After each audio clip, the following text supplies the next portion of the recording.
Intro. The Hook. March 3rd, 1943. Dawn breaks over the Pacific.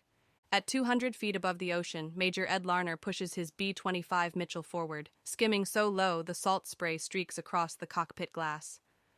Ahead of him, a Japanese convoy steams confidently through the Bismarck Sea. 8 transports, 8 destroyers, thousands of troops. They believe they're safe. They are about to discover that naval warfare has changed forever, and it will happen in 15 minutes. The problem: why the old way failed.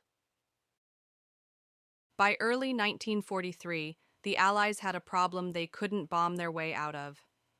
American bombers attacked Japanese convoys again and again, and missed. Flying safely at 5,000 to 10,000 feet, crews watched their bombs fall harmlessly into the sea as ships simply turned away. One January mission flew 416 sorties and sank just 2 ships. Japanese supply convoys sailed almost unchallenged into New Guinea, feeding a brutal jungle war that was bleeding Allied forces dry. Something had to change. The idea, a forbidden solution. Lieutenant General George Kenney knew why bombing failed. From high altitude, ships had time to dodge. The solution was obvious and insane. Attack so low the ships couldn't react, at masthead height, at 200 miles per hour, close enough for anti-aircraft guns to tear bombers apart. Conventional doctrine called it suicidal. Kenney called it necessary. The weapon: reinventing the B-25. The transformation began in the dirt airstrips of Port Moresby. Major Paul Gunn stripped B-25 bombers of their glass noses and replaced them with banks of .50 caliber machine guns. 8, 10, sometimes 12 guns firing straight ahead. The result wasn't a bomber anymore. It was a flying gunship. The guns weren't just for killing, they were for survival. They swept decks clean, suppressed flak crews, and let pilots aim the aircraft itself like a weapon. Bombs were fitted with delayed fuses, designed not to explode on impact, but to skip across the water.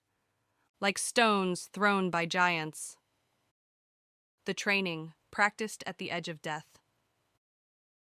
Flying this way wasn't learned in classrooms. It was learned at 200 feet, at full speed, with no margin for error. Major Ed Larner drove his squadron relentlessly. Crew after crew practiced against a rusting shipwreck in Port Moresby Harbor. When one bomber clipped a mast and crashed, killing everyone aboard, the squadron attended the funeral, and flew again the next morning. They understood what failure meant. Every convoy that got through meant more Allied soldiers would die in the jungle. The target: the Bismarck Sea Convoy. On February 28, 1943, Japanese commanders launched a major reinforcement convoy from Rabaul. 8 transports, 6,900 troops, 8 destroyers. Allied codebreakers saw it coming. Recon aircraft tracked it through storms and cloud. By the morning of March 3rd, the convoy was exactly where Kenney expected. The trap was set. The attack: 15 minutes of hell. At 10 a.m., the sky exploded. B-17S struck first from altitude, forcing ships to scatter. Then, Australian bow fighters roared in at wave-top height, cannons ripping across decks, flak crews shredded before they could react. And then, the B-25s. Larner pushed down to 200 feet and opened fire at 1,200 yards. Steel tore through the destroyer ahead of him. At 300 yards, bombs released. They hit the water, skipped, and slammed into the hull. 5 seconds later, the destroyer broke apart. All around the convoy, the same scene repeated. Bombs skipped under keels. Ships erupted from within. Transports burned, rolled, and sank. Japanese gunners never had time. By 10:15 a.m., the convoy was already dying. The result: total destruction. By the end of the day, all 8 transports sunk. 3 destroyers destroyed. Thousands of troops lost at sea. Of 6,900 Japanese soldiers, fewer than 1,200 ever reached New Guinea. Allied losses were minimal. The exchange rate was staggering.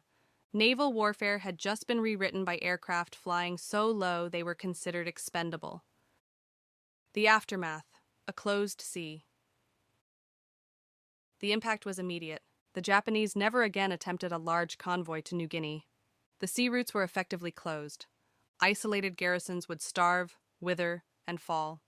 General MacArthur called it the most decisive air battle of the Southwest Pacific. He was right. The cost, the dark side of victory. The victory came with a shadow. Allied aircraft were ordered to strafe survivors in the water, a decision born of brutal necessity and brutal war. Many aircrew carried those memories for the rest of their lives. War had demanded something from them they never expected to give. The legacy, why it still matters. The Battle of the Bismarck Sea proved something revolutionary. Ships could not outrun aircraft. Air power alone could dominate the sea. Innovation mattered more than doctrine. Low-altitude attack became standard across the Pacific. The B-25 became one of the most lethal aircraft of the war, and 15 minutes over the Bismarck Sea helped turn the tide of an entire campaign. Outro, the final note. Major Ed Larner would die just weeks later in a flying accident. He never saw how far his tactics spread, but his legacy flew on at 200 feet. Wherever ships believed they were safe, they never were again.